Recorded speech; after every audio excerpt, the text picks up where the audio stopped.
Good morning, everyone. Here is your fun fact of the day. Distribution Thursdays, and looking at how things don't quite line up nice and evenly, linearly, or just fairly. 70% of the entire global population own $10,000, that's the US dollar equivalency, or less. 7 out of every 10 adults in the entire world have less than $10,000. My house costs more than that. In theory, I own my house, even though I'm still paying on the mortgage, but it's still my asset that I could do with it what I will. So I'm already well above that category. Not to mention cars and clothes and just money in the bank. All these things count towards your total wealth. So before you go saying, no, I'm poor, think about all the things you actually possess. This 70% of world population that owns less than $10,000 to each adult, total combined makes 3% of all the wealth in the world. There have actually been revolutions over numbers that were much more fair than this. 7 out of every 10 people across the entire world combined have approximately 3% of all the wealth in the world. That's it.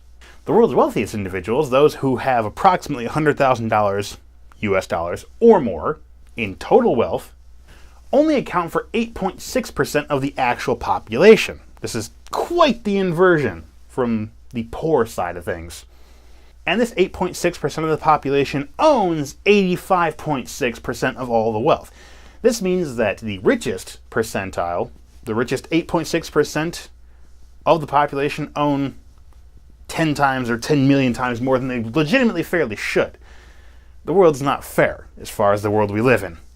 If you look at this even more specifically, those adults who own $1 million or more, so the Millionaires Club, 0.7%, less than 1% of the entire global population fall into this category. And this category, amongst all those people in that $1 million club, they have nearly half, 45 and change percent of all the world's wealth. What are they doing with it?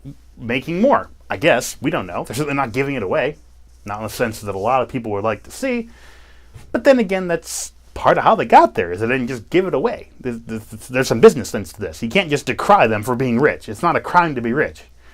You can, however, receive some very just punishments for what you do with your richness, but that is for each person in their own conscience and between them and God to decide.